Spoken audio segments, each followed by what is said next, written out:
play and call it work. Hey there, Wargamers. Welcome to this week's Sit and Talk, where we sit and we talk. It's Weird. like a sit and answer. Like a Q&A? Q&A, kind of. So, if this is your first time to the show, this is basically we answer viewer-submitted questions for everybody. So, of course, it is me, Josh, and the Cullen. Oh, hi, everyone. I think, you know, I can't remember. I'll admit I didn't watch Matt's one, so I don't know if he said if you're showing up or not. But I have no idea. I did not actually watch that either. you know what, at the end of the day, it doesn't matter what Glanfield says. You watch Josh video, you viewers get what you viewers want. Unless you don't know what you want. Or you're Nemo, because I can't do right by that guy. That's fair. I try my best. He just hates everything I do. He's like, he probably actually work here with how much he complains about the games I play. Fair. Yeah, that's true. Next week will be Luca. So if you want to leave questions for Luca, leave them on this video and down in the comment section. You must find some way to summon him from his home on the second floor. Let's just jump right into answering some questions. Do we want to address an announcement first, or? We can, yeah, go for it if you want to. I know you're eager, so I'll let you. Well, I just want. Sure, yeah. Not that I'm eager, just I just want to make sure everyone is well informed. Cullen's pregnant. Guys, it's real. It's about, what is it, like 3-4 weeks now? I've known. Yep. It's gonna be a girl. No, that'd be the most wild. That would be wild, man. News of like. Jeez. Of your better half, and like, oh wait, could you? No, not real, not real. I didn't think about that when I said it. Yeah, no. So I guess the easiest way to explain it is as of this week, I am no longer the full-time editor at MiniWarGaming. I have taken another job. I was offered a job with my brother who runs his own painting company that was a startup, and he's at the point where him and his partner are ready to hire, and they came to me and asked if I would like to join the crew. And being me, and like I am a big family person, and it's a good offer from a close family member, and working with them is going to be a cool experience. So though everything here has been always wonderful, and Matt and Dave and Josh and everybody who's always worked here over the past time I've been here has been fantastic.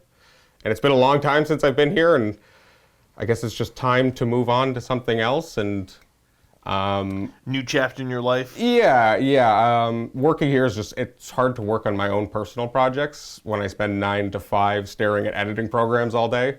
So any of my own personal video pursuits kind of sit on the back burner as, after 8 hours, it's tough to spend weekends trying to make my own content and that kind of stuff. So for that reason, I just had to move on. But good news for people who like watching me in videos. Both of them. I'll be in more videos. I'm not leaving here fully. We didn't banish you yet. Right? No, I haven't been banished to the Shadow Realm with the Millennium Puzzle. Yu-Gi-Oh! No, so that's kind of that. I will be coming in once a week to play in battle reports, fantasy, 40K. Maybe one day I'll get into AOS. 3rd edition's coming out. Who knows what that means? Maybe I'll be interested. Maybe I'll get some rats painted. Maybe I'll just paint some other armies that I have sitting at gray piles in my closet. And to clarify, that doesn't mean that like every week you're going to see Cullen video. No. It means that like he'll probably be here about on average once a week. Yep. So you might see a bunch of them one week and then none of them another week. But yeah, the kid's still around. You can't get rid of me yet. So sorry to all those haters out there. Yeah, you get your own group of haters. I mean, everyone's got haters on the internet. It's true. It's good. The internet's full of haters. Except for all you people watching this video, because you clearly like us. No, there's people that watch this video just because they hate us. Like, I hate that guy. But I understand the need to hate. The need to hate. Man, because like, yeah, you gotta hate something. Like, oh, I mean, if you just like everything, then yeah, what do you actually like? You're a weirdo then. Right, again, if you like. You don't like anything if you like everything. Oh, I like that. That's kind of deep. Right? Right? Okay, let's see if I can get into this properly. You actually asked us questions, and now we should probably answer them. Yeah, we'll get there eventually. Okay, Large Michael, Bearded Joshua, and MC Sloth. You couldn't think of anything else catchy. I like that. Warhammer Week previews. Yes, no, maybe. Do you like the Vam Tower model? I think we can all agree detail is amazing, but the model isn't grabbing me. New Imperial Fist Praetors, Heresy Train, full steam ahead, baby. So, what do you think when the whole week of showing stuff off? I mean, I always like seeing new things. So if they're gonna throw more new things at me, cool. Did you watch the preview? I never actually watched any of the streams. I'm just the person who finds out. Usually, I'll see a YouTube thumbnail from one of those people who posts like the new stuff as soon as it comes out, and then I go, oh, I should probably check Warhammer Community. I go check Warhammer Community, scroll through the article. I don't usually actually read anything. I look at the pretty things and go, and then I usually go watch a couple videos. Kurioth mainly is probably like the main go-to. If you don't know who he is, watch his stuff. It's good. And yeah, I'm a big fan of the Vamptar, and I like the name. I hate it. I don't like it. I totally respect everyone who hates it because I get it. Like, it's cool. I just don't like the aesthetic at all. Actually, have you seen one in person? I've never seen it in person. Wait, it's in that box? Yeah. I think Guys, it's right here. Should be. Oh, heck yeah. Oh, we got two. Right, because there's the named character one and then the other one. All right, I'm bringing them on camera. They're a lot, I guess, like smaller, like thinner than I thought, I guess. I don't like this. I don't love the scale of them. Is the problem? The one thing is, like, I'm always never a big fan of any time there's a massive terrain feature built into a model. Like, I get that it's really cool to... Very dynamic poses. Yeah, sure. to actually get that, but for anyone who wants to do any real cool custom basing, like... Now or include more than one of them in the same army and have them look different. Exactly, right? Like, it kind of makes that a little bit more awkward, but... I mean, I like it. I like it. I like how weird it is, and that's the big thing about why I like it. It's just, what is it? I don't know. I can't explain it, and it's just creepy. And there's something really... I do like this one better, I will say. The character one, I like the look a lot better. I mean, also, this one's painted more colorful, a little bit more bright. So, paint job. I'm trying to be, you know, not take that into account, more model basis, but I don't know, I like it. It's weird. Yeah, I just don't love the aesthetic, but I don't like that weird aesthetic anyways. It's just dang weird. Yeah. And there's been a lot of weird stuff that they've been making in the AOS range, and a lot of it kind of has made me feel how I think a lot of people do feel about this model. But there's something about it, it's just like, yep, it's weird, and I like it, because I don't know what it is. I mean, that's completely and totally fair. People are always blowing up my phone. Okay. Who painted these? Ben. Okay, that's what I thought.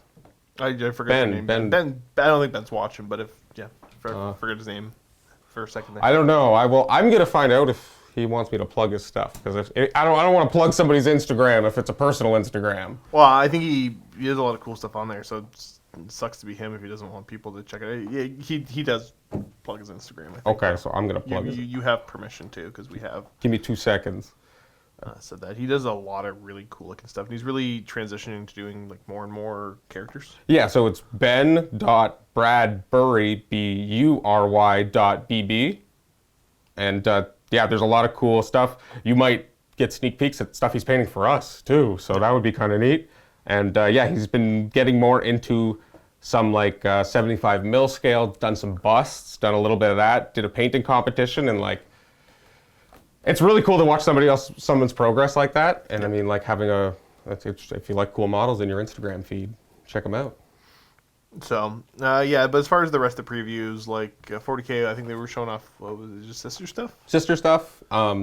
Which, whatever, cool. I don't care. And I mean, I think most of it we'd seen already. Yeah, like it's cool sister stuff, but yeah, the new character, cool.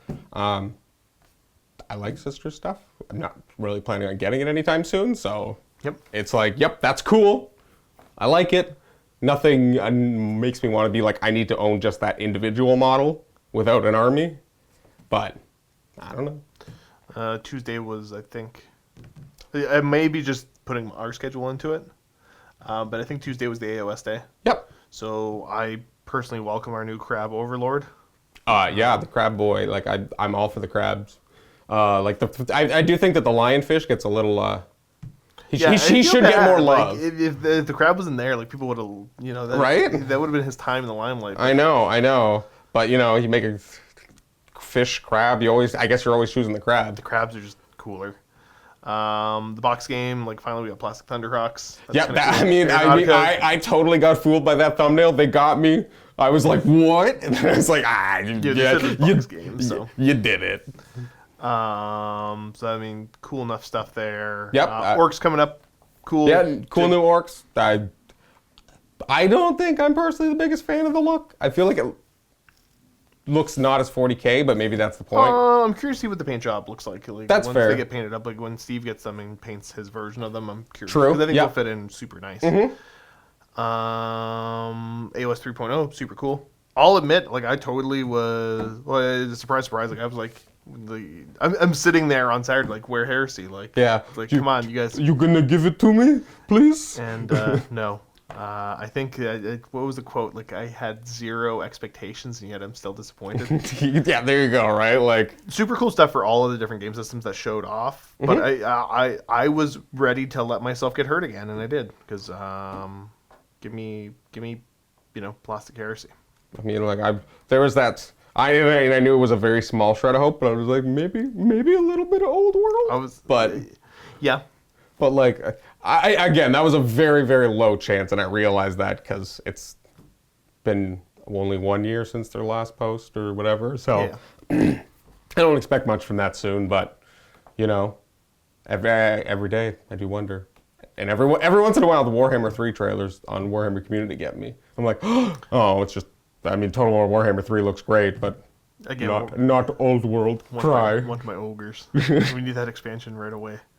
Did you see the Imperial Fist Praetors that they showed up? Yes. It was after the fact, obviously, but it looked pretty cool. Oh yeah, no, like that's big fan of all of that custom heresy stuff. Like the last ones were word bearers, right?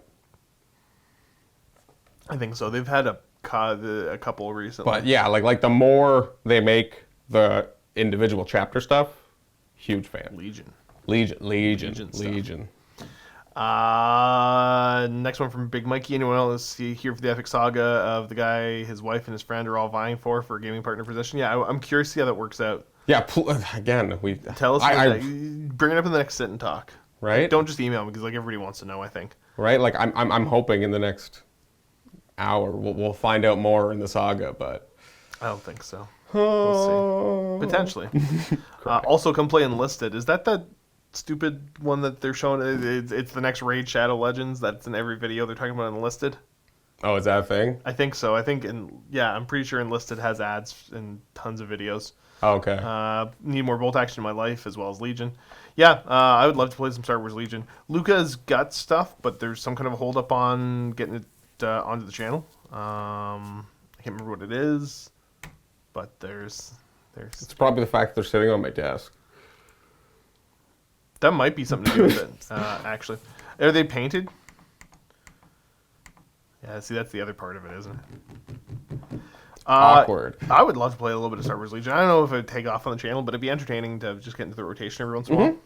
And I mean, like, especially considering, like, the one thing we do have also access to is Tim, the owner of the store here, has made a bunch of really cool Star Wars Legion stuff, so I know that like we get some really cool terrain, like and tables and all that. Yeah, like he's made some very nice custom. He's got a Hoth, he's got a planet that I can't remember. Okay, I think he's got a Geonosis one. He's got a Geonosis. He's got a Tatooine. Yep. He's got a couple different ones. He's got an Endor. Yep. Not a planet. That's a forest moon, I believe. True, forest moon.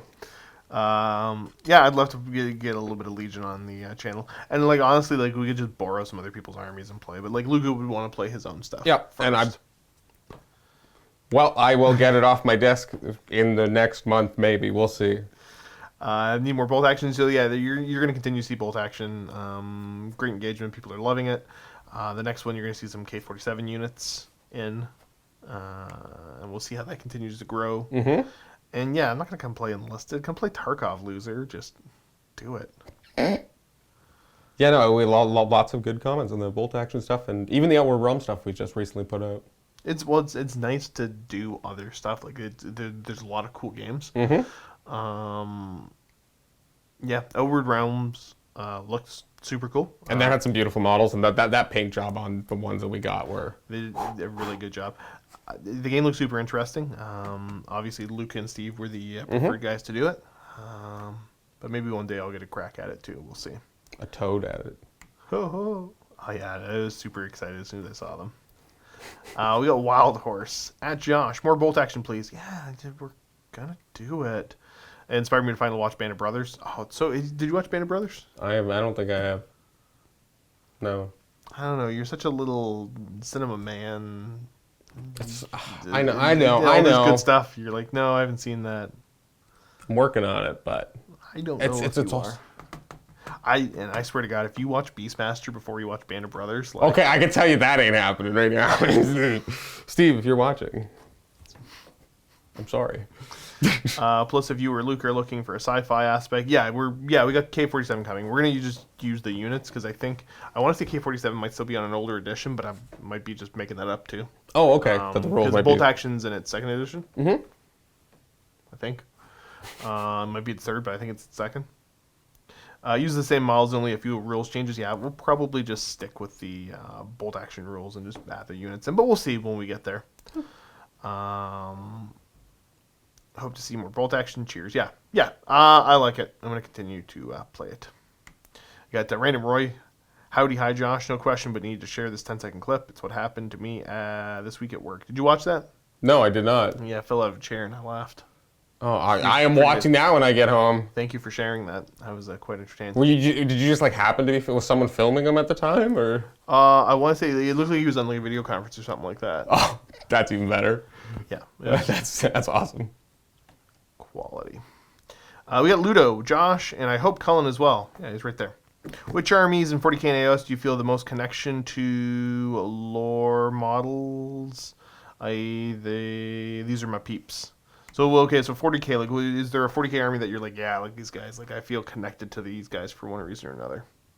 Yeah, I mean, other than the fact that I painted them, I think that if you want a connection beyond that, like, I mean, I do really like my Crimson Fists. Like, I actually haven't found the audiobooks yet, but now that I'm going to be doing a lot of painting, trust me, there's going to be audiobooks just crushed left and right. But, yeah, no, like, I'm not going to say it in a way of like, I think I am a Space Marine, because like that's weird. Well, you can feel connected to the lore, like you're most interested to the lore, and like cool. Like, I really do like their lore, and I if we're going from merely like what lore do I think is the coolest and connect with the most, I really like the Farsight Enclave lore stuff. Like that stuff's fantastic, and I really like the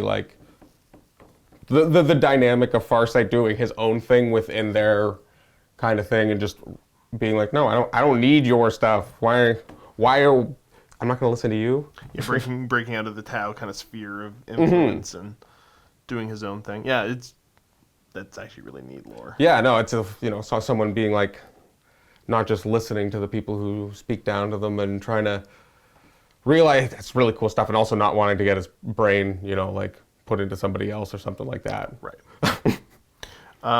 For me, for 40k, it'd be the Imperial Knights, I think, or the coolest. What, you know what? You don't connect to the Night Lords? Oh, jeez, yeah, no. I mean, their lore is super cool, and I think it's super fitting for the universe that they're in. I think I'd be terrified if someone's like, I personally connect with the Night Lords the most. Yeah, that'd be... You're like... You really gotta kind of explain that one then, please. You're like, you know what? I gotta go, actually. Ick. I mean, some of what they're saying makes sense, just not their actions. But yeah, probably the Imperial Knights and the whole idea of medieval knights and that kind of thing. Yep. Interesting, and the way that they've been able to port that into 40K, I like the most. But I mean, you look at the armies I play, and that's pretty simple. What about AOS? Nothing personally AOS wise. More Rats? well, like if we're saying fantasy, then yes, but like I connect to rats and like I think that they're awesome. And again, I'm not saying like I personally relate to like I believe I am just one of 1,000 who thinks he's better than everybody else until I get killed. I don't want to be a backstabber. But I love their lore. I think it's the coolest thing that their cryptic backstory, the fact that they're not supposed to be known about in the fantasy world, and it's so cool that they're able to actually, like, you have Clan Eshin that trained in Nippon and learned all the ninja stuff, and you've got the plague stuff in Lustria, and lots of cool stuff going on, and there's rats everywhere. That's fair. AOS? Like, for me, it's AOS and / fantasy. It doesn't matter. Like, ogres living their best life. Doesn't matter what they're doing, just barging their way through. They're just, yeah, like I said, living their best life. I like that. They're not these stupid, God this, God that, man. Oh, we're fat guys being fat guys. True. Yeah. No. Yeah. I get that. Yep. Yeah, I actually read my first AOS book. Just to go slightly off tangent. See, I haven't read any of them yet. That's the thing. So it was the Cursed Cities book. Okay. So it was more really, it's because I got Cursed Cities, was painting it, figured I'd read the book while I was painting it to maximize that nerd value time. But I enjoyed it. It was a good book. I think it was a really cool kind of setup and backdrop to the setting. I think it was an easy way into the AOS lore because it wasn't like there was some stuff where I was like, yeah, okay, this is like the very AOS stuff that's very different from any traditional fantasy stuff. So, but I do think it was still it wasn't hard to digest at all. So that was nice, and I think it tells a really cool story, and I think the character of Radikar the Wolf is a really cool character, and how they tied it into the game is neat. So I mean, I enjoyed it. It was an audiobook, of course, and yeah, I would recommend if you're painting Cursed City or want a cool kind of horror-y dabble into an AOS novel. I'll check them out eventually. There's only so much space in the noggin. I don't do audiobooks, so like I actually I that's the thing, right? Like a nerd. I don't book. Dyslexia is hard in reading, and it'll take. I'll read one book, and it'll take me forever, and then I won't be able to pronounce half the characters' names. That's honestly the best part about the audiobooks. Hearing the pronunciation of names. How the names are. Yeah. I've done a couple audiobooks, but not many. I did the Primarch novel for Kurz. Okay. It's primo. I love it. It's really, really good. But hearing the accents of them all, yes, I'm like, oh man, this is just. Yes, that's the thing. It's like I love when they're able to do the full-on voices, and like again, like I haven't listened to any of the audio dramas from 40K where they do like all the different voice actors and stuff. It's always just been the audiobooks with the one narrator. But I will say sometimes you do get the narrator who's like, okay, I was running out of voices, and then there's just a really weird one, and you're like, whoa, that sounds terrifying. Next we got Tom RX50. Hey, so I have a rather long-winded question, but bear with me. So I've been into Warhammer 40K since 3rd edition. Same. Oh, wow. I really love the idea of gaming, especially with models. I've spent time painting a building, but the issue is I live in the middle of nowhere. Fortunate enough to have 3G dub stores within an hour of me, but I only have played 5 games of 5th edition and 1 game of 8th. I can grasp the rules, but time is my biggest enemy. With everything being so far away, a small 90-minute game will have 1 to 2 hours travel on top. I've got a friend who lives nearby who has some Death Guard and Space Marines painted up, but he works nights, and I'm self-employed, so I don't have a set working shift, so again, time is our enemy. Any ideas you guys have to make it possible to sneak in, as I've got 3 1 to 2,000 point armies gathering dust? I mean, there's not a whole lot you can do. You gotta try to... That's the struggle, right? I mean, other than like do your own gaming setup at home, so you can. Yeah. But again, you're still struggling with working with your other friend's schedule, right?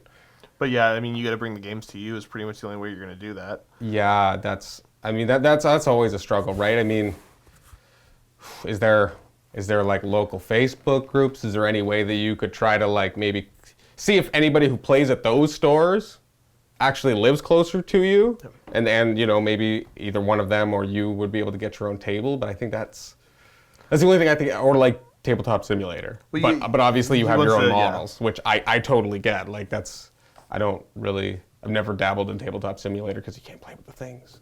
But yeah, you might have to, whether it's at your place that you live or somewhere close by, you're gonna have to start a gaming club, and so you're gonna have to find a couple interested people around and grow the club from there. So Fantasy Colin, his crew. Oh yeah, have for done sure. that. You know, they've got a clubhouse that they've got rented out. That Yeah, they actually rent out a that they all space. pitch into and maintain, and that's where they meet and play.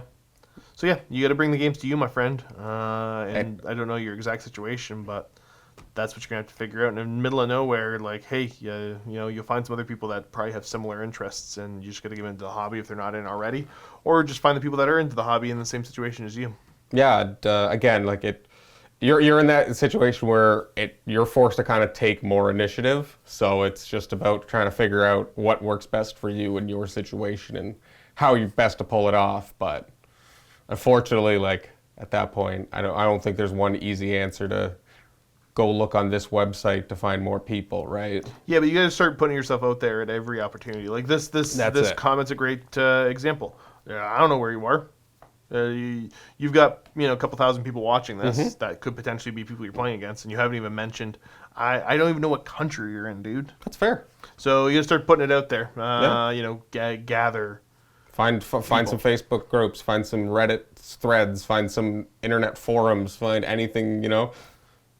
Post on MiniWarGaming, and we'll say where you live, and maybe somebody will contact you. I mean, probably don't give away your address because I don't feel comfortable with dogs. Boy, that would have been weird. But this would have been the biggest stretch to do, but it would have been super simple. So, Tom RX50, where are you? There's gonna be like 3 other people that are watching this that live like down the street from them. Oh, 100%. I hope so. We play on Thursdays. Like exactly. You'll just get a text and boom. Maybe we'll solve all your problems. It'd be amazing. Maybe not. We got Quarry Diver. Great bearded one. We all know you are a Carriage Run Overlord, but which one exactly? The dopest one. Thanks for the great content. Yeah, so I don't fully understand like which one of the models, like I'm definitely the Admiral. I'm the guy in charge. I like boats. That's the thing. So even if like Barack Zelfin was the worst, which it's definitely not, it'd still be my favorite. Boats. I like boats, and I like high quality boats. Give me the best boats. I love everything about those little idiots. Do you know much about the lore to know like how their society works? I mean, the basics of all these different skyports that they're in, and I mean, are they just like are they what I would expect from a dwarf society? Like, is that essentially that lives in the sky? Like it's pretty close to it. Okay, I think they openly trade with a lot of other different races and all that. Are they big into the mining as well? Well, like it's sky mining, because it's Aether Gold that they're after, right? Okay, so that's what they're mining. For everything. Yeah. I see. That all makes sense. But yeah, definitely if I just had to pick one, I was gonna say Admiral, but like the Endrin Master in the dirigible suit. Oh yeah. I love it so much, and just like to zip around and be that. It's fantastic. I would want to know how you would operate one of those floaty sky flying backpacks. That'd be so cool. Like, I wonder, are you very much like dangling on a balloon, or is it like very propelled? Yeah, I'm curious to see. The logistics of that. Is it you just get your beard caught in a? No, I guess they've designed the beard part, so never mind. Yeah, they've already thought that got their little contained helmets that have their beard shown off still, but not their actual beard, like their beard plate shape. Beard plate. Well, because if memory serves correct, I think the suits are fully contained. Okay. Because I think up where they're operating sometimes, a lot of dangerous things that they can't be breathing in. Mm-hmm. Okay, that makes sense. Think. So yeah, it's just their gas mask, but it's like a beard cover. Yep. But a whole little suit. Next up, we got the Danish Viking Alex. At Josh, the bearded one. That's what I used to be called in high school. Because I broke my leg and then showed up with a beard. I mean, that'll do it. Being off. You started filming the continuation of the Custodian's Narrative campaign, or the Custodian's Narrative from Hungering Nexus? No. If not, please start very soon. That's up to Matthew. Yeah, I don't think Josh has much say in that. Yeah, I don't have much to say. If you've been watching, I've been in a lot of bat reps lately. I'm exhausted. That's it. So yeah, definitely we'll get there, but ooh, it's tough because I think I'm the one that ends up covering and like jumping in and out of different things the most. So to be like, here's a block of time I'm available that I know I'm available. Mm-hmm. Not gonna happen. Yeah, no, that's the problem, and obviously we're gonna film that though. Don't get me wrong there. Yep, it's just about when. There's an awesome chemistry between all of you and your bat reps. I really like the banter. Do you do stuff together after work? Happy wargaming. Stay safe. We used to hang out a lot more after work, but then like moving here was the biggest thing that changed it. Yes. And then COVID has kind of put the nails in the coffin of we can't really hang out after work. No, because you're not really allowed to. None of us really like playing games after work would be a thing. Like once the COVID stuff kind of blows over, and because it's one thing to be here working, and then not being able to gather for social stuff.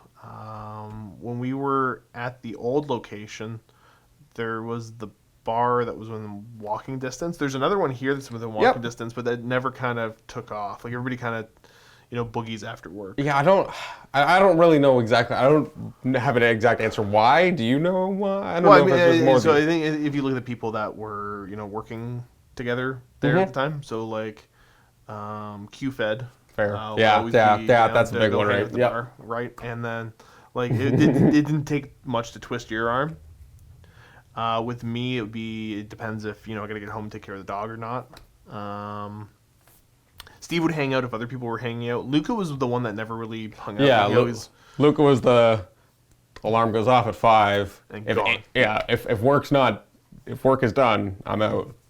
And then like as far as like we all do online gaming but different stuff. So if my research's correct, you're doing like what do you play a lot of Magic online, right? Yeah, like it's I never am playing it a lot, but I'm always playing it. Okay. So like I'm always Magic Arena, like a big fan of the program. I wish they would just make it better finally and put some money into it.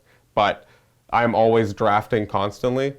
And usually like when a new set comes out, I'll put like $50 into some gems on Magic Arena, and then that'll last me a couple months. And then another set comes out, and I'll put another so it's like once every 3 months I put $50 into it and get a play, but I mean it's not anything I play a lot of. And then I've been playing a lot of Valheim recently, but I pretty much play with my That's you and your girlfriend on like a private server, right? Yeah. That's we just played, and then like before that we were playing Borderlands is one of my favorite game series, so we played Borderlands 1 and Borderlands 2.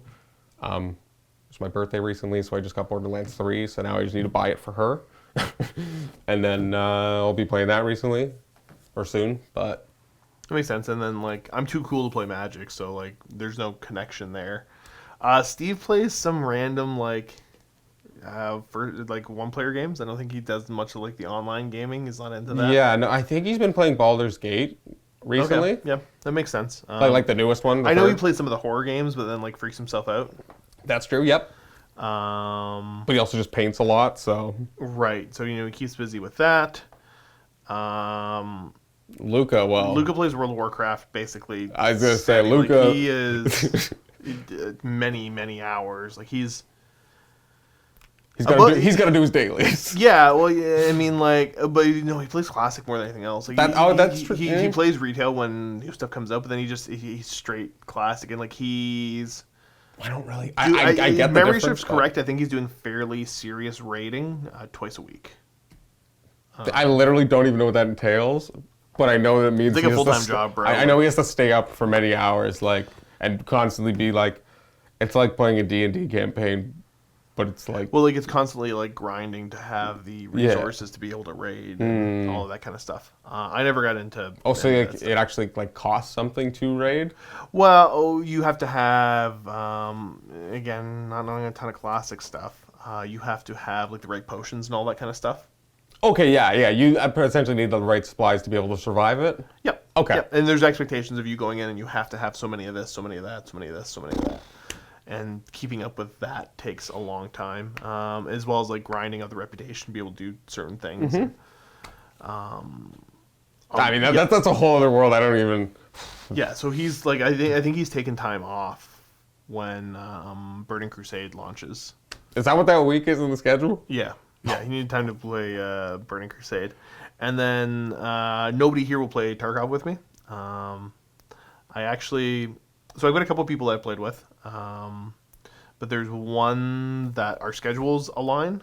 But it felt like the most like weird Tarkov thing ever, because like I tried to get everybody here to play multiple times, and nobody would even try it, because you all suck. Because we all...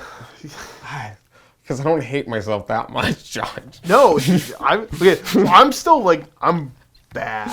But like to put it into perspective, like I've been playing. I announced when I started playing, and I want to say it's less than 2 months ago. I hit level 40, which it's not a big deal, but like for playing through the first time, like, I'm not terrible. I do okay. You feel accomplished by the end of it, at least? Yeah, I go in. I had a really good. Oh, we just ruined the day at 2 PMCs. My buddy was running out front. We were going, this means nothing to like maybe the 2 people that know what I'm talking about, but we were heading up to a resort on Shoreline. They tried to light him up. I was running the quest where I had to kill scavs with a suppressed 8R, and I'm running like cheap ammunition. And so I called out left, and I got them both, 1 shot each, so like 2 shots total, killed them both. Both had eyes within a second of each other. Like, actually, like, I should have taken a screenshot of it, but yeah. Beautiful shots. Beautiful. See, that game just sounds too stressful. And, like even when you explain it, I get stressed. They had okay guns. Like, there was nothing special, but, like, I got a hex grid off the one guy, like, which is... He's mad that he got killed by something. I think he was running, whatever the worst one is. It's 856A1 or 855A1 out of an 8R, and just pop, pop. Yeah, see, again, like, if that was me, I'd just be like, hey, now I'm done playing the game. My buddy's yelling at me, going, like, where are they? And I'm like, no, they're both dead. Like, I'm already over looting them. He's like, I only heard 1 shot. I'm like, there's 2, but... So, anyways, it was the most Tarkov thing, because, like, I played a match against him. Played a match with him. And he was asking about my username, and I'm like, I got a super boring name. And he's like, yeah, my name's not super boring. Because my username is my last name, basically. Right. With some modification to it. And yeah, so his name is Tracker. And, like, all of the dealers in Tarkov have, like, this is mechanic, this is therapist, this is Jaeger. And I'm like, okay, so I'm pretty sure I'm playing against, like, an NPC. Like, I know that I've went crazy and just made this up in my head, because there's no way that I found, like, some random dude to play against that, because he was higher level, more experienced than me. And I'm like, yeah, so I've got a guy that's helping me run through all this and teaching me the ins and outs of the game, and, like, teaching me the maps, named Tracker. Yep. Sure. This is real life. So I had a good chuckle out of that. Yeah, that's actually really funny. So yes, we don't do anything after work together, like at all anymore. Nope. Womp womp. Maybe soon. Hopefully soon. I wouldn't mind, once Ontario gets a better handle on COVID, being able to do some gaming and all that. Well, after hours. I'm Vax 1 as of this week, so I'm still waiting. Yeah, I got on the early list, so. But either way, hopefully soon. Grumble, grumble, grumble.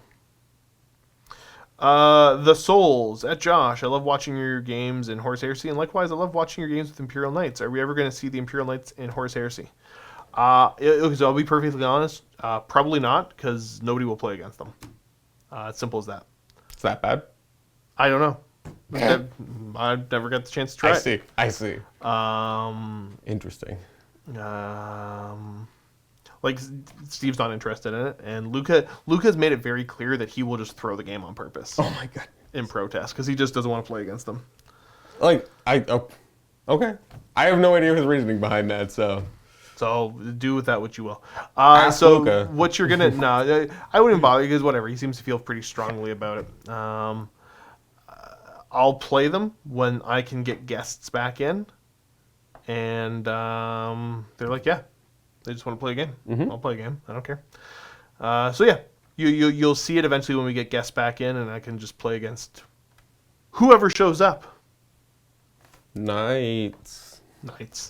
I think it's a really cool army list. Actually, it's probably the most interesting knight army list I've ever seen in the way that it's built. But yeah, you're not going to see them in Horse Heresy anytime soon. It's tough enough to get Heresy games in. That ain't going to happen. Dark Mantle, Fear the Beard. I know that you all have been wrestling with adding some alternative games to mainstream 40K and AOS.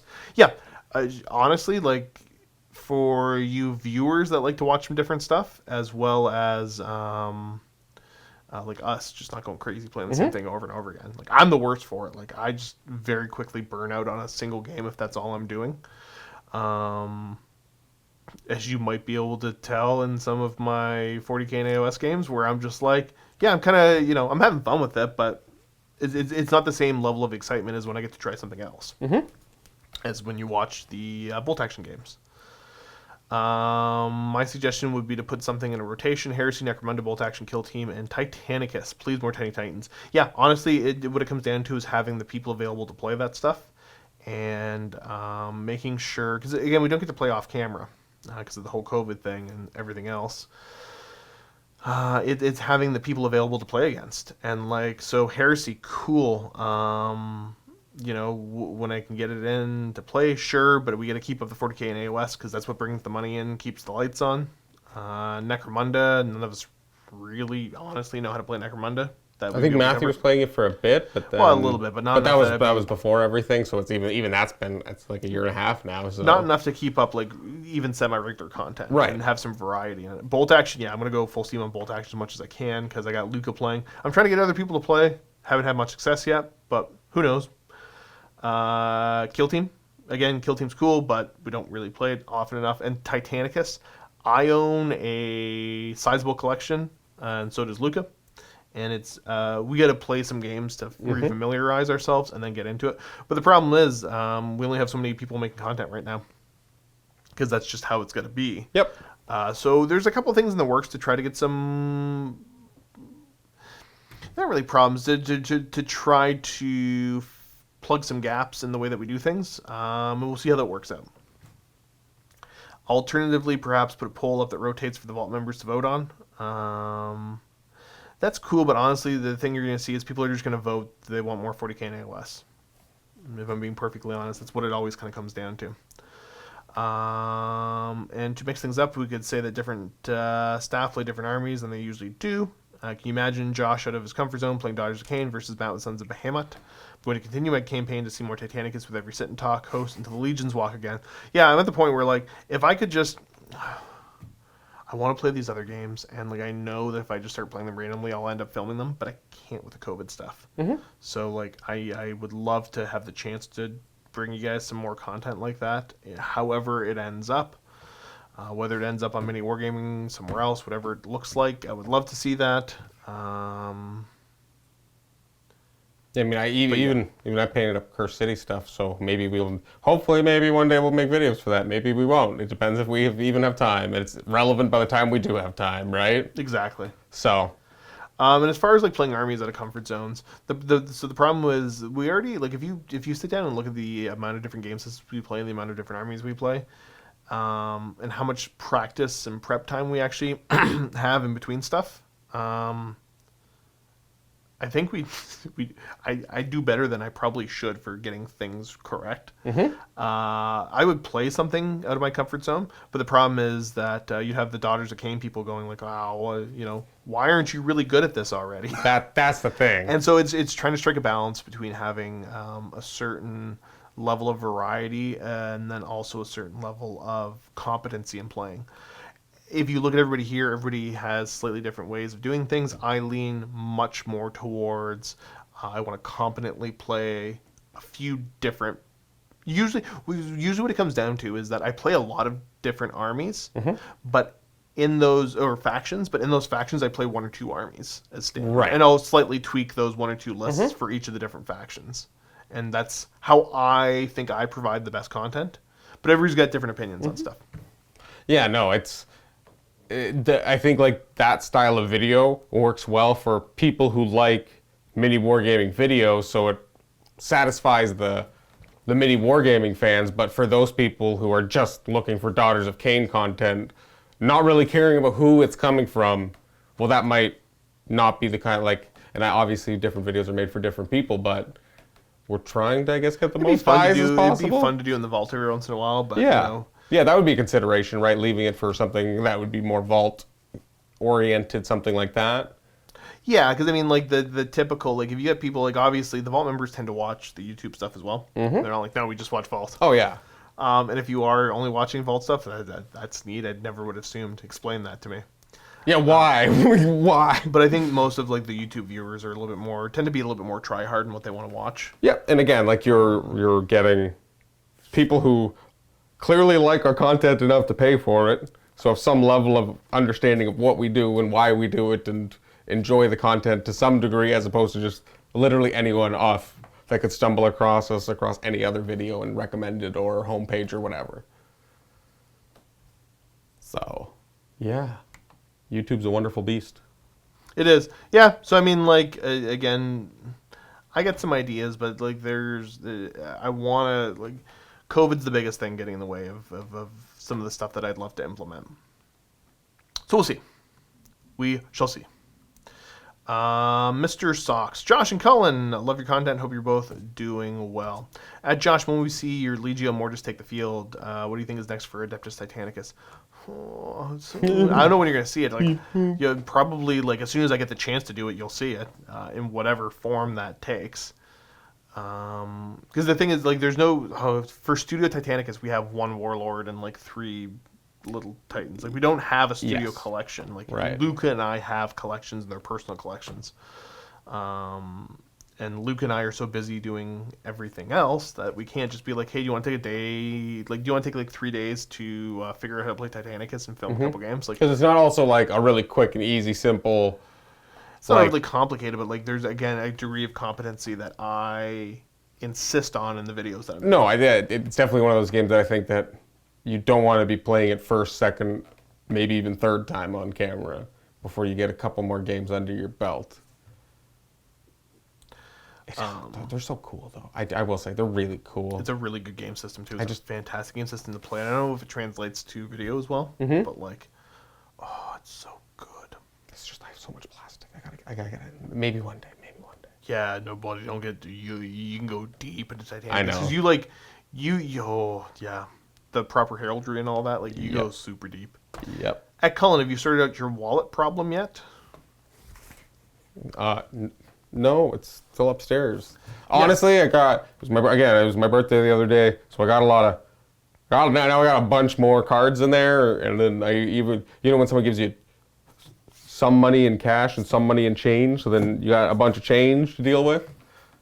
So I'm just working through that right now. So if anything, it's gotten worse. But life's good.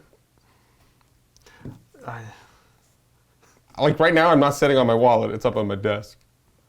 Because why would I? See, I've been thinking about getting one of those, what are they, I think the Grip 6 wallets. Okay, Considered something like that, because like mine isn't clunky, but it's like clunky enough for me. So if you guys aren't familiar, Cullen has like a literal George Costanza wallet. Like I mean, it's probably about this thick. There's no reason for it. I mean, like, that's my wallet. That's what I'm dealing with there, and I'm like, this is already kind of clunky, takes up too much space. It's super funny though. I'm not gonna show it on camera, but it's super funny.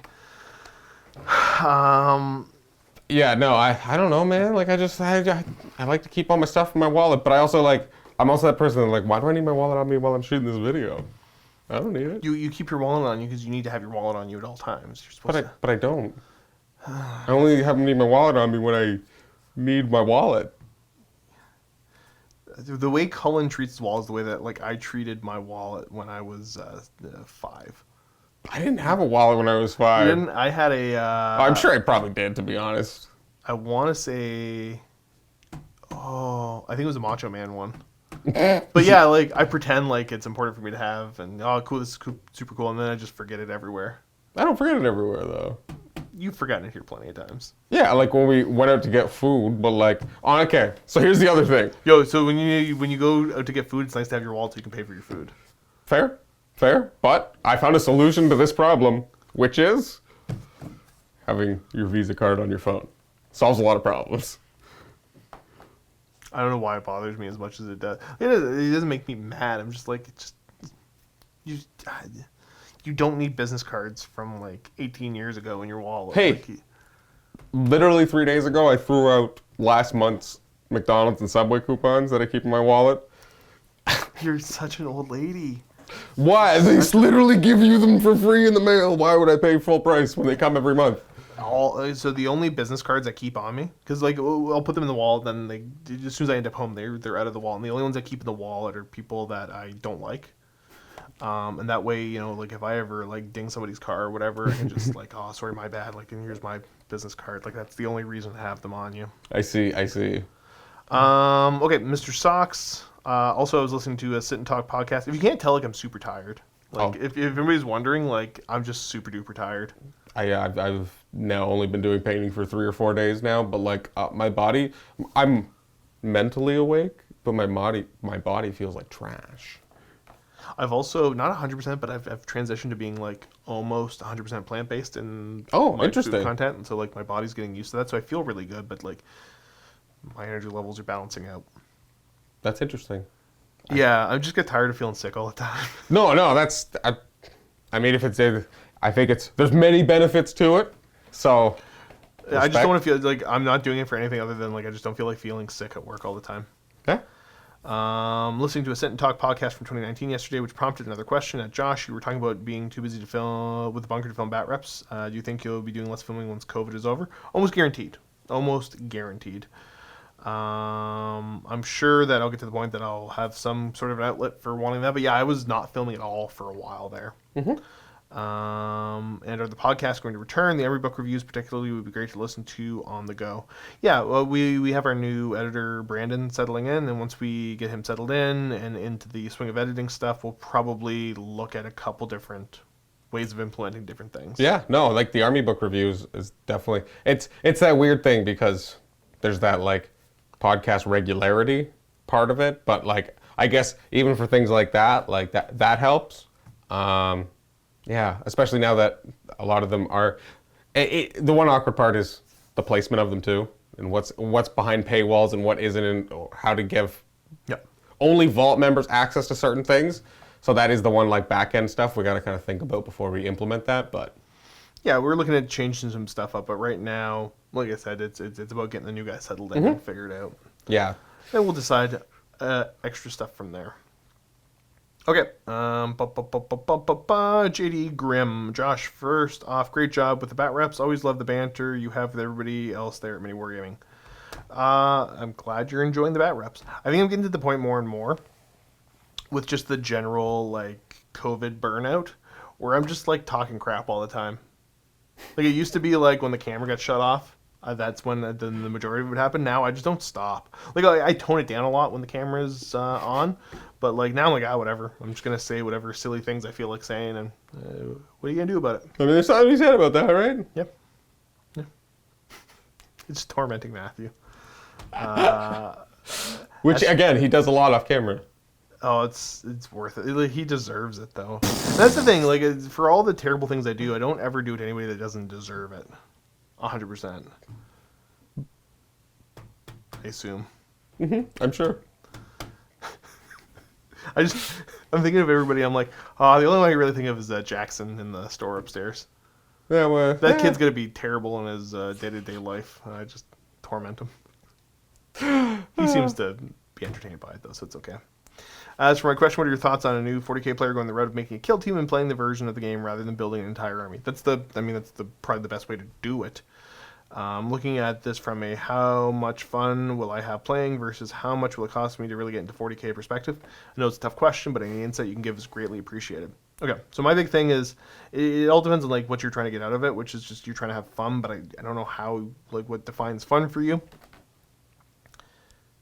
The big thing for me is I will liken it to when I was playing Magic the Gathering.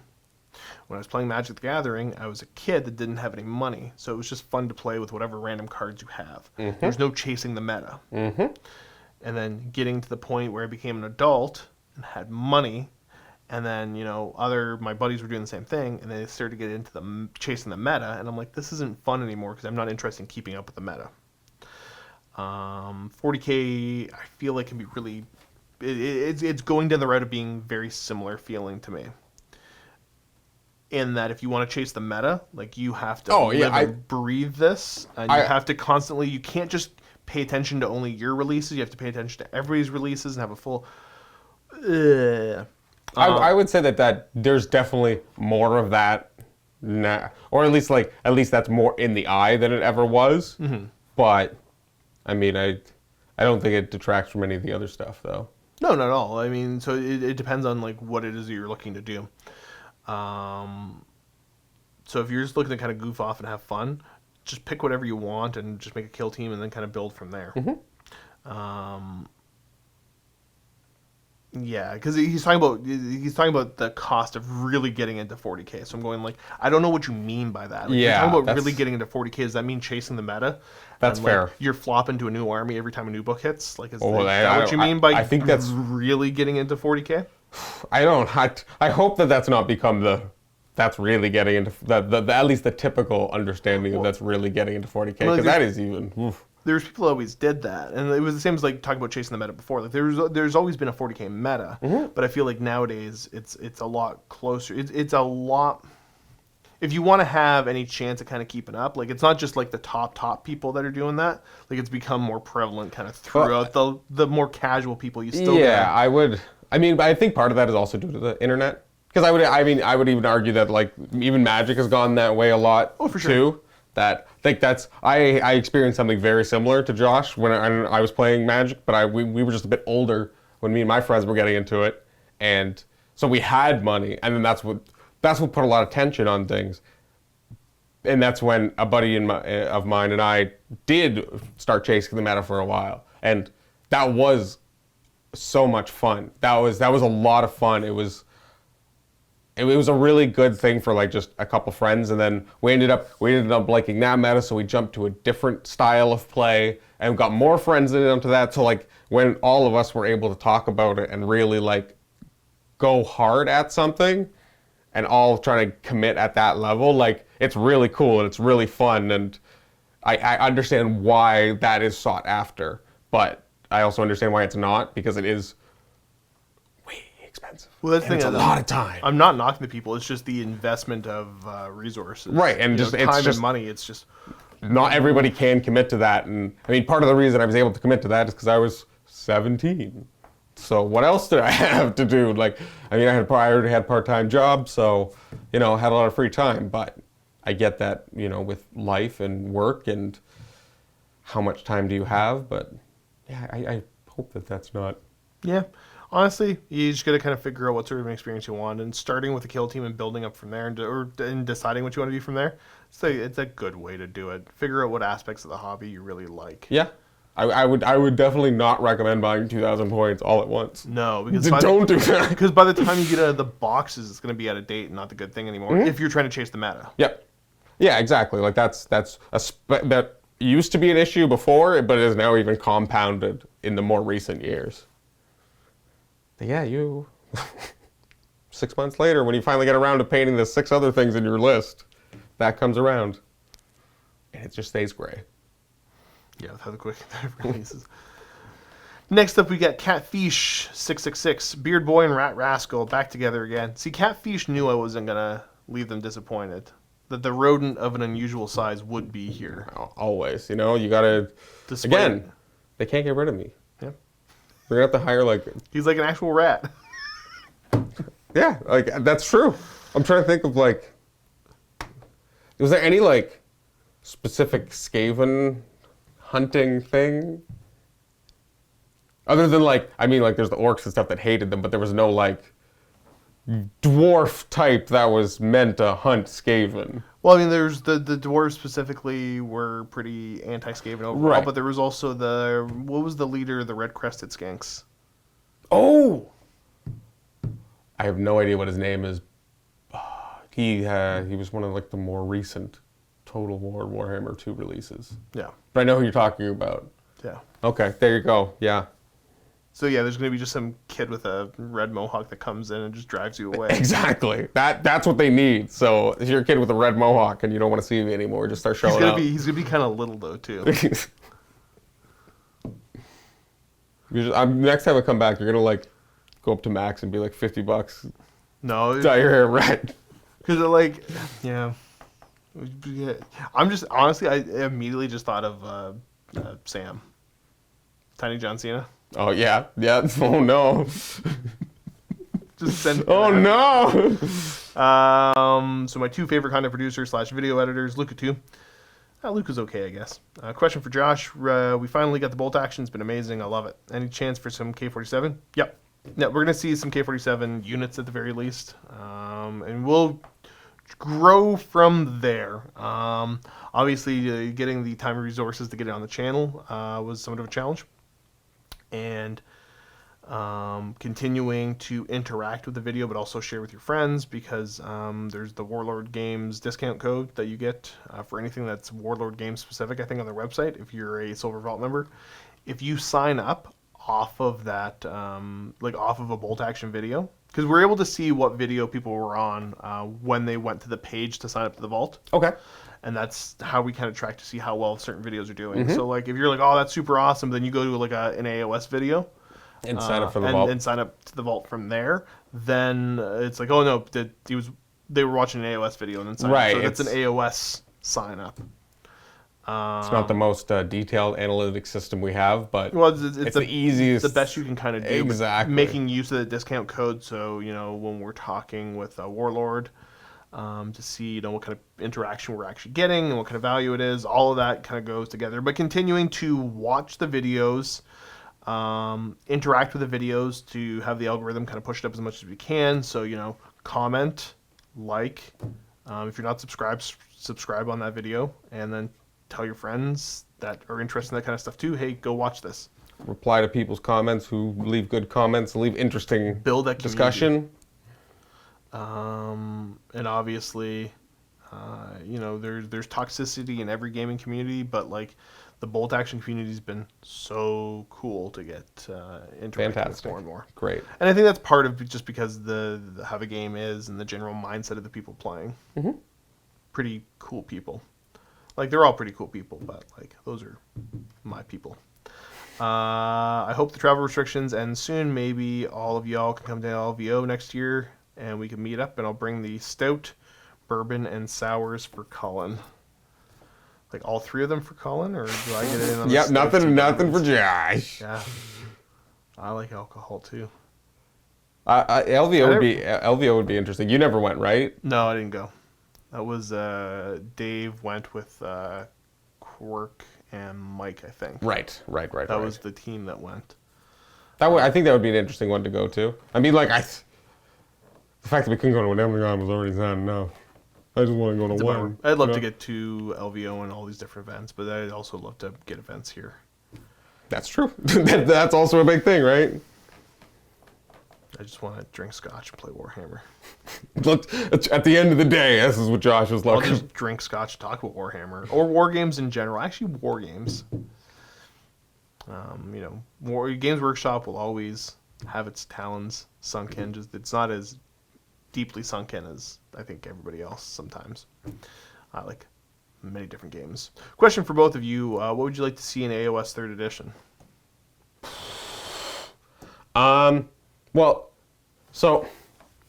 did watch the trailer for that, actually. That was one of the videos I did watch. That wasn't just like a model show-off video during that week. And like, there was something that got me excited, but then I found out it wasn't, is I thought they were getting rid of War Scroll battalions. But then I don't think they are. It's just they're implementing them in different ways.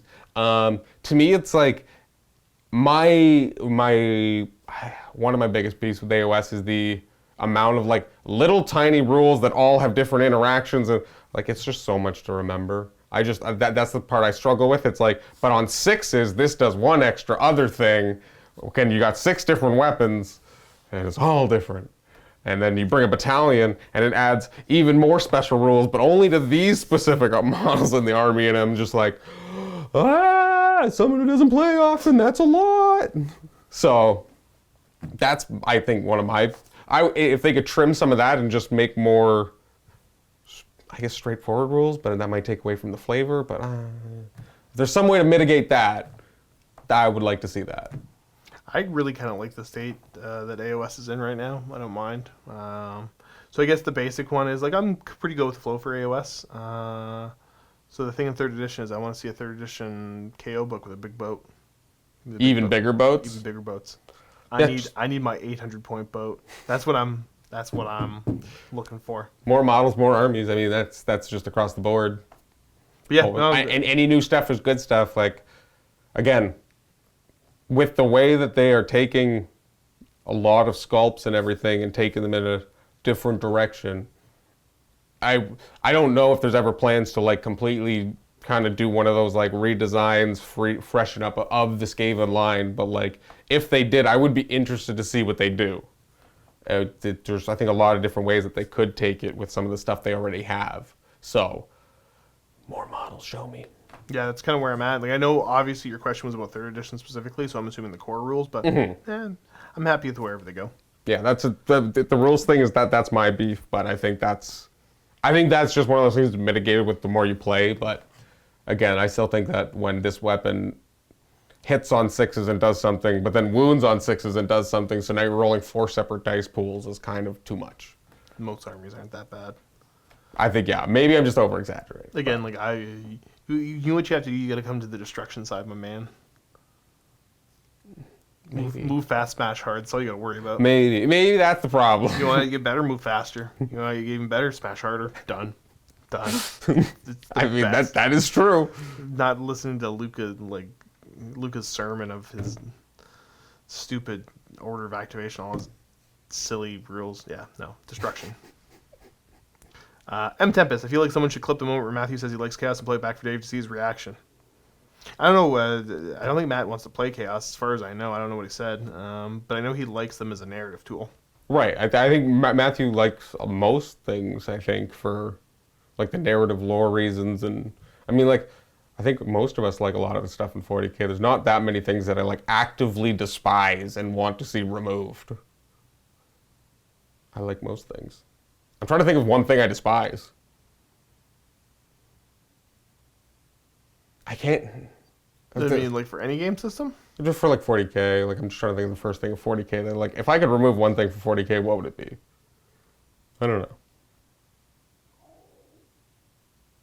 I don't know if they all heard that. I'm hungry. I'm hungry. Sorry, everyone. I didn't eat dinner before coming. Question for Josh: will we see any more wood elves? Really love their playstyle, ambushing and jumping from wood to wood. Thank you. I mean, like, eventually, if I'm being perfectly honest, they're one of those armies that require some practice, and it is not fun to try to figure out how to play them on camera. So I need to be in the right mood. My opponent needs to be in the right mood to bring an army that would make sense for me to learn against. And so eventually, probably, but who knows? We'll see. We got Breno19. Josh, do you think flying Hellfish would be a major threat after the Codex release? I bloody hope so. They're my favorite army of yours. Thanks. I'm glad you like it. They're super fun to play. I hope that's the Scions. Yeah. I hope they continue to be a pretty major threat. The thing is, I like where they're at right now because I'm like, I don't even care. I'm going to have fun playing them no matter what. And that, for me, is the mark of what I consider to be a good army, is that they're fun. I don't care if I win or lose. I have fun playing them. That's all that matters. Because there's plenty of armies out there that I'm like, yeah, they're super powerful, but like I have no fun playing it. Right, yeah. There's whether it's just either too powerful or the playstyle just doesn't, it might be, again, super powerful, but just doesn't jive with the way you game. Yeah.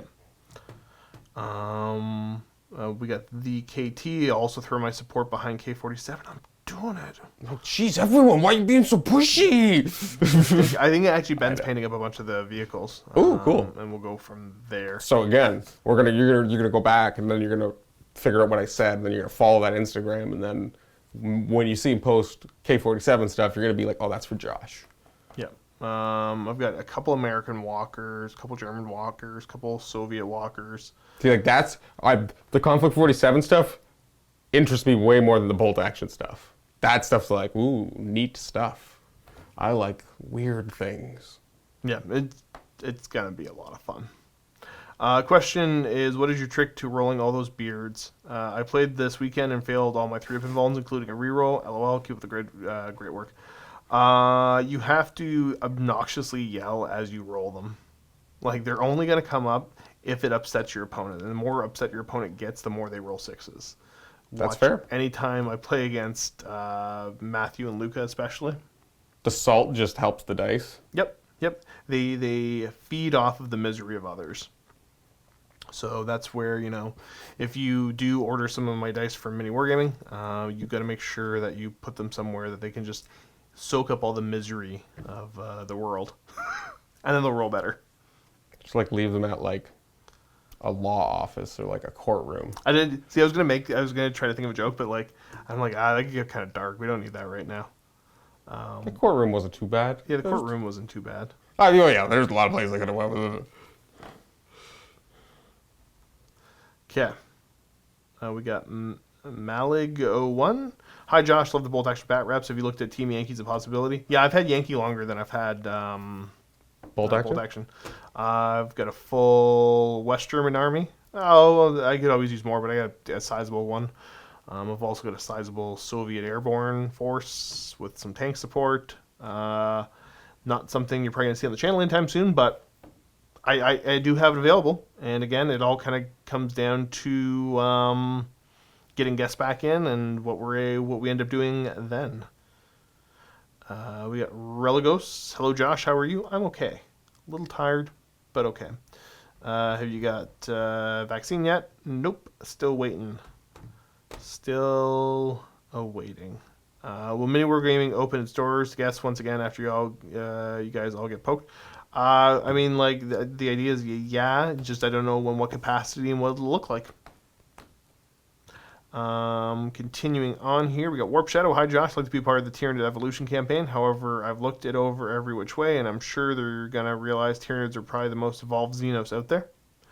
With one exception, they don't erect statues, build museums, and are nomadic. Maybe that's why they head towards the Technomonocron. I've never tried to say that out loud, or whatever it is. Perhaps if Hive Fleet ate enough souls, it would advance to such a level that would be comparable to Q, and instead of operating on instinct, it would go to Terrada to eat the thing and realize it's not such a big deal. But then what would such a Hive Fleet do? Would it nest on a world or become some kind of vampiric apex predator using the to increase the size of its shadow in the warp and hunting down anything nearby? Maybe that's why the Tyranids don't communicate, as physical assimilation would give way to mental vampirism. Maybe the clicks and growls and hisses are all we get for now. What do you think? Maybe they already fled from one such Hive Fleet, a telepathic nest of big nasties who have been using their little brothers to fight the battles. Perhaps they migrate. I've never... the nice thing the serious answer would be, like, the thing I like about the Tyranids is the fact that there's so many unanswered potential, and they're gonna keep it that way as much as they can, hopefully. And that's kind of neat, because who knows? They're the point that they're so alien and they don't understand. And that's so you look at the jokey kind of Imperial approach of, like, I don't understand. You're not what I am, so I need to destroy you. And that's as much as I got to think about it. Right. Yep. That's a much more Matthew thing to kind of have him give his thoughts on, because my thoughts are simply like the fact that they're so alien is what I like, and I don't want to try to understand them, because trying to understand them would probably start to ruin it for me. I agree with that. Yeah, that what makes them cool is what is it? Why does it do that? I'm sure there's a reason for it. I'm sure it has a reason for it, but nothing I can figure out. So that's neat, and the mystery is, I think, half the fun Isn't that why there's 2 missing Space Marine chapters? Yeah, and I get the fact that they've never really properly filled in the information there. Like, I like that. You can kind of do your own thing, and if you want to go down the idea of having your own headcanon narrative and explore that narrative, I like that. I like that. Even just the theory crafting element of just sitting there and wondering, right? Yeah. Is there just a fun mental experiment or chat to have with a friend? And I think the example I'll use is Necrons. I thought Necrons used to be super cool when they really weren't understood. They didn't have personalities. It was just very, I don't know, they're just scary robots. Yeah, weird robot things with guns coming to kill me. Ah! And I like the old lore and feeling of the Necrons much more than the new stuff. I'm not saying the new stuff's not good. Not my cup of tea. I find them more interesting when it was all unknown. Because I think it's the same as like movie monsters.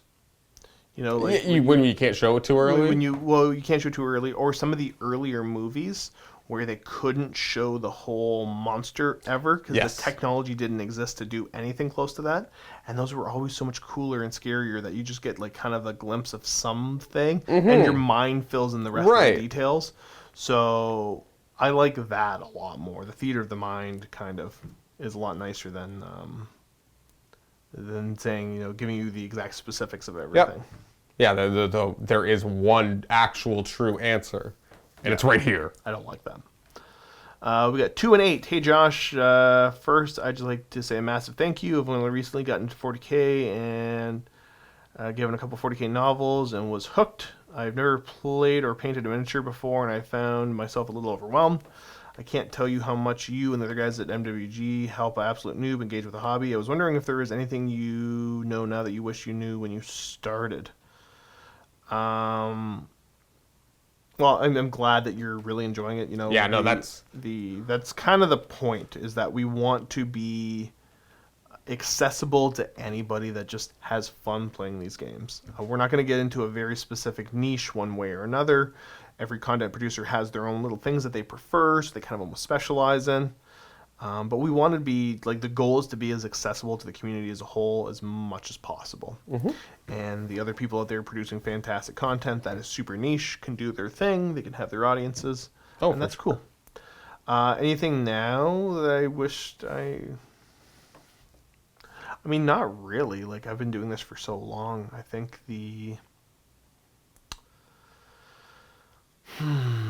Like, I feel like if you wanted to, like, break it down, like, I'm sure I could come up with an answer for, like, things I wish I knew before I ever played, before I ever painted a miniature. Like, because there's so many different aspects of it in general that, but, I mean, I at least speaking for myself, like, I think I've had a fairly natural, like, starting interest, and then it's just grown bigger and bigger and bigger, and, through time it wanes a little bit, but at the end of the day, like, my interest is always like, it's always an upward cone.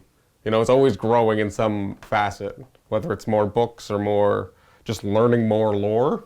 I don't know. I don't know if there's one thing I wish I knew, again, other than like painting techniques or what not to buy or things like that.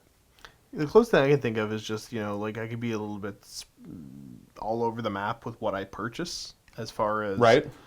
Even like different game systems. I own miniatures. Like, if we ever wanted to start Drop Fleet Commander, like, I'm ready to go right now. Josh, that guy's like, yeah, I got that. I got an army for that. I got an army for this. Like, same if we want to do Team Yankee, I'm like, cool. Like, I can play Yankee. And there's probably a number of other games I could do the same thing for. So maybe being a little bit smarter about my purchases, but I'm also like, I like my stuff.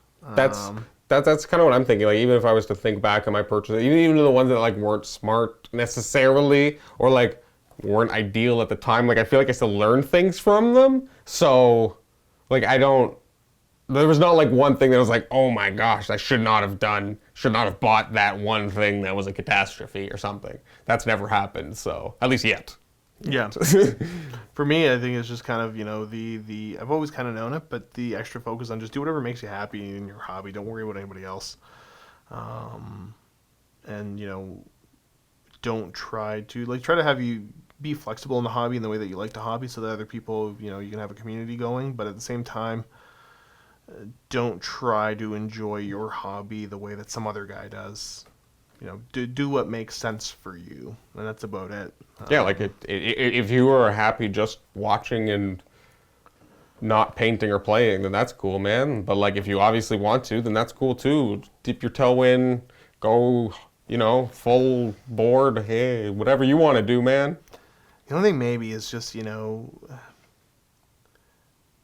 don't cut corners. Like, Yeah, okay, that's a good one. Again, like this was going back like 17 years ago or something now, but like, or even more than that potentially. Like trim-clad house paint. Just spend a little bit of extra money and get a primer that makes more sense for your miniatures. I mean, I use Trimclad.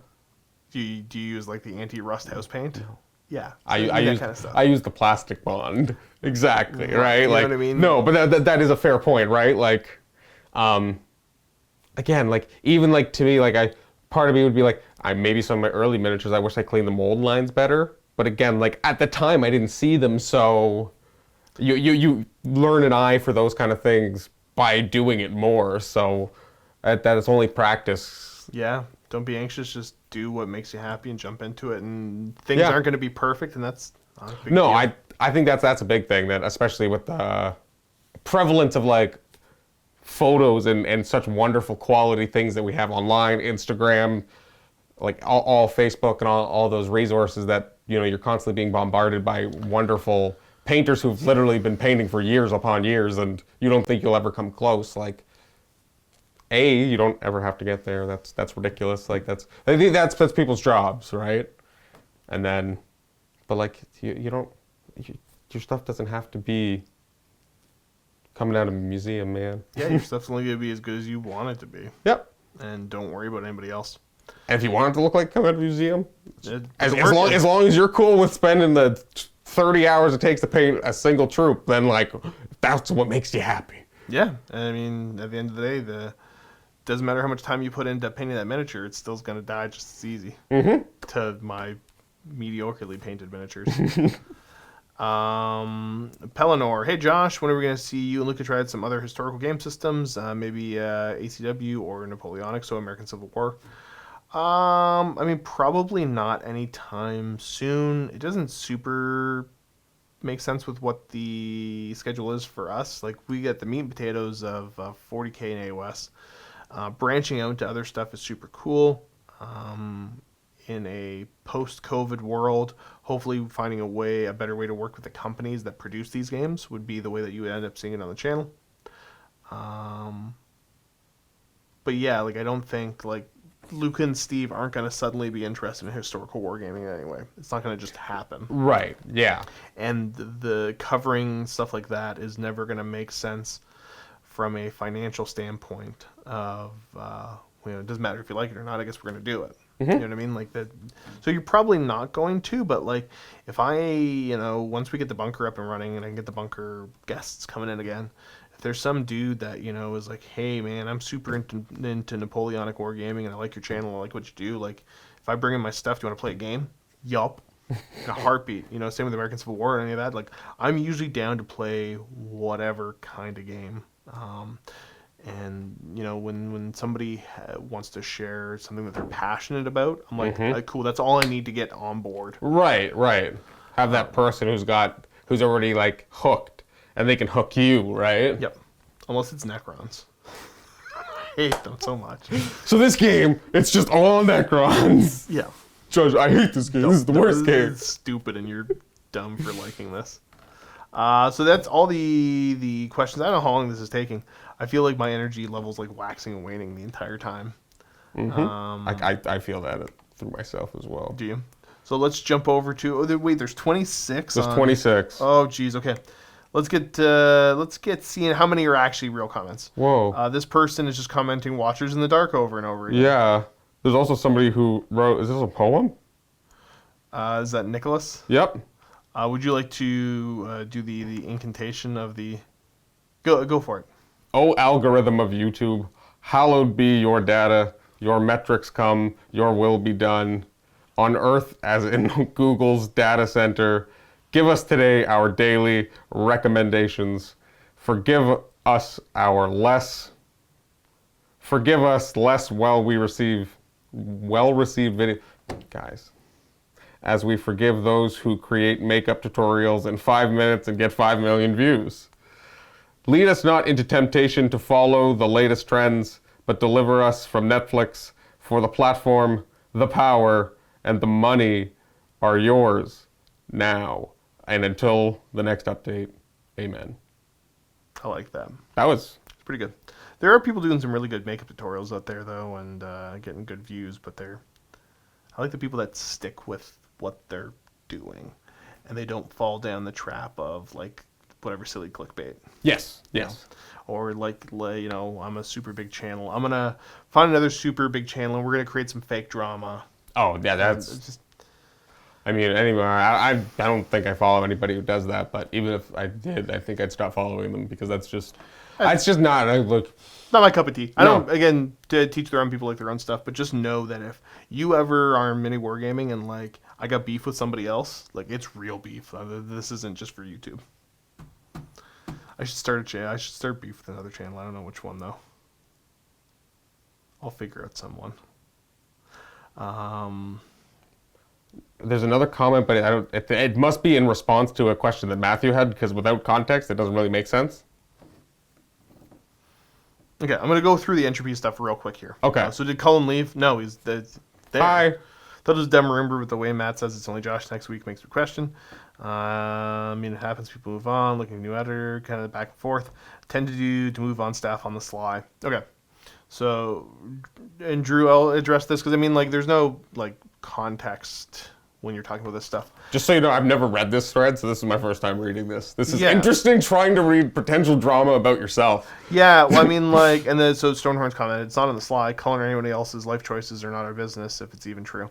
Which I've always been very, like, my big thing is that I've always said, like, I will do whatever I can for the viewers and bend over backwards, but the one thing I won't do is that if there's something going on with any of the folks working here, if it's it's their business, they feel like sharing it, they can, and if they don't, at the end of the day, this might be super harsh for me to say, as I don't think the viewers are entitled to it if that person doesn't want to share.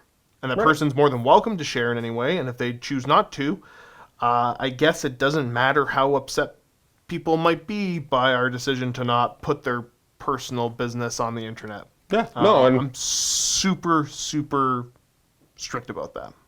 yeah, no, that's a very respectful work environment, and that's something that, especially this kind of stuff, is I think important. But yeah, no, I think that I kind of knew that this was coming up, and I didn't know if it was really worth like making a Facebook a Facebook post or something about it. But I figured that this would be a natural way to have me do it, and like again, I'm not gone. It's not like there's any sort of crazy conspiracy drama. It's I got another job offer, and you know what? It's just time to change it up a little bit. And but again, I'm still keeping a foot in the door, so don't worry. Now, I'm going to suggest something, and you can give your blessing if you want to. Because, like, there's going to be a lot of people that comment on other random videos here and there that haven't watched this. They'll be like, what happened? And I will put it out there, if you're okay with it, for you folks watching the Sit and Talk. Make out whatever random hilarious things that you want to as your explanation. Yep. Yeah. Maybe I started breeding raccoons.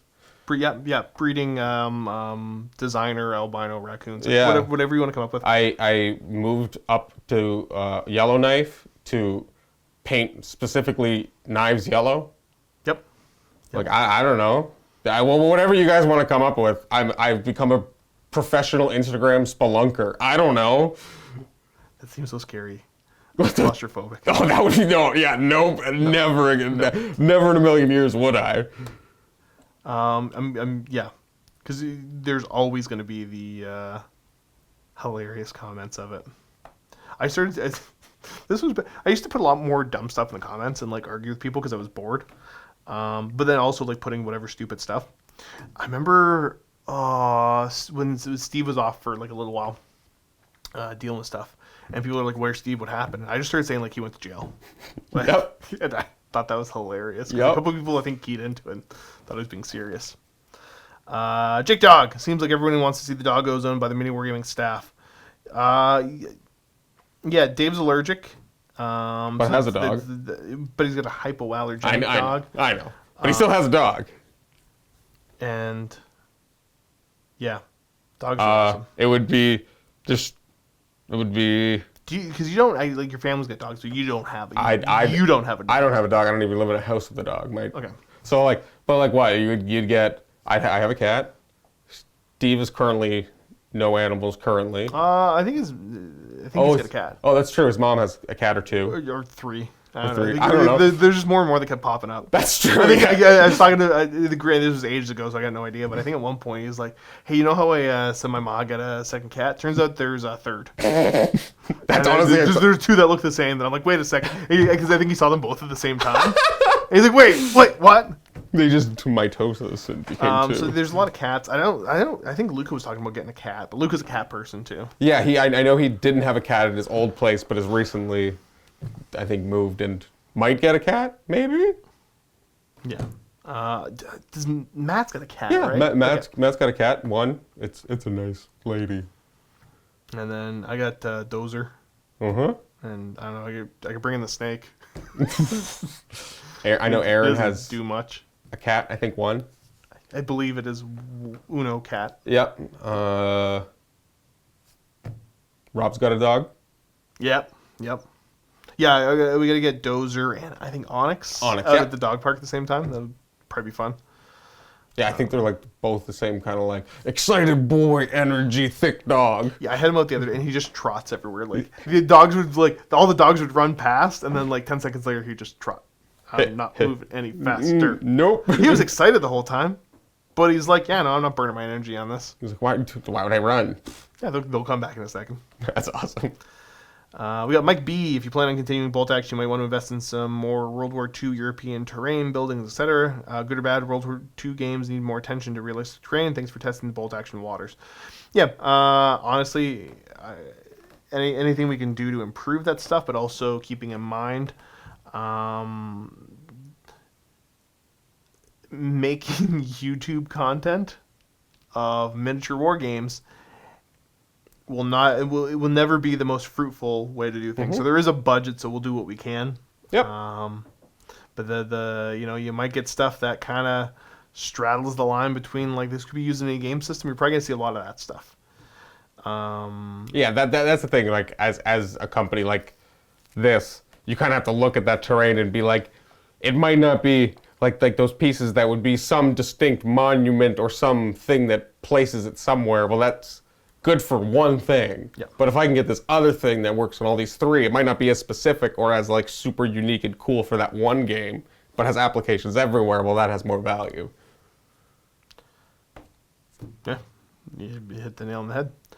We got Jonathan hi about the thing about selling battle report files. Make it a lot easier for people to pirate your battle reports and watch vault videos without paying you. I mean, that's always true, but so technically it would be the offset. It would make it easier for people to pirate us, but would that be offset by the amount of extra revenue we can make by just doing it? Right. It isn't another channel, but it opens up and with anything of this kind of internet content, like that is always a possibility and a concern. And at the end of the day, like realistically, what are you going to do about it?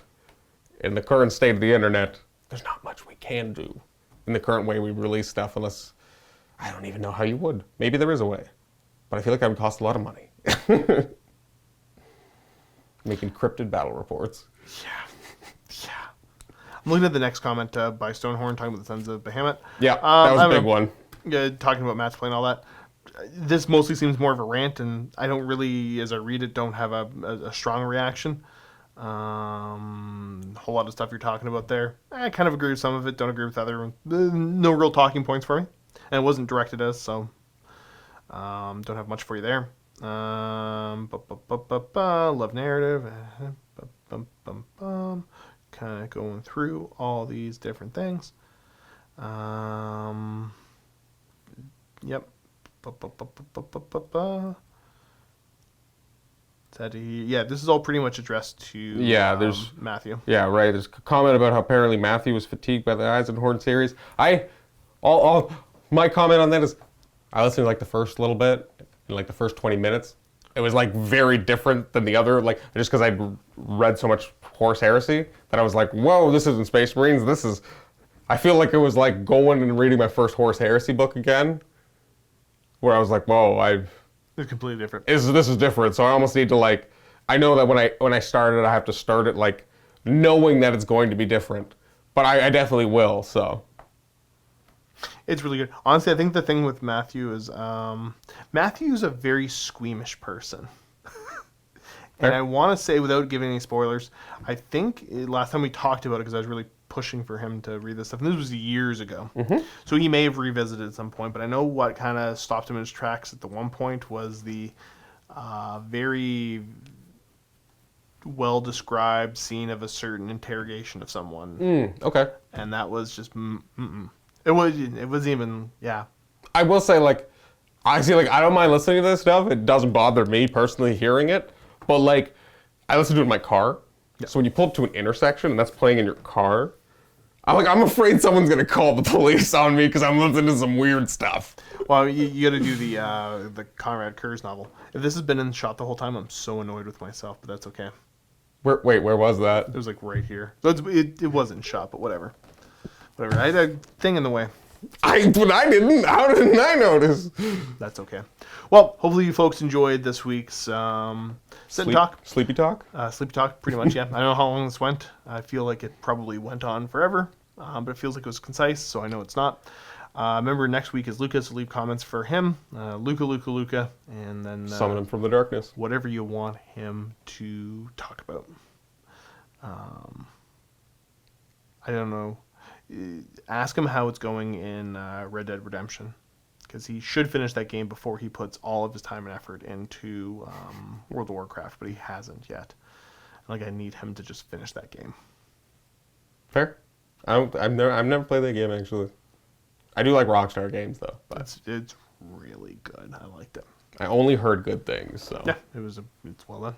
Well, thanks for tuning in. Keep being awesome. Happy wargaming. see ya.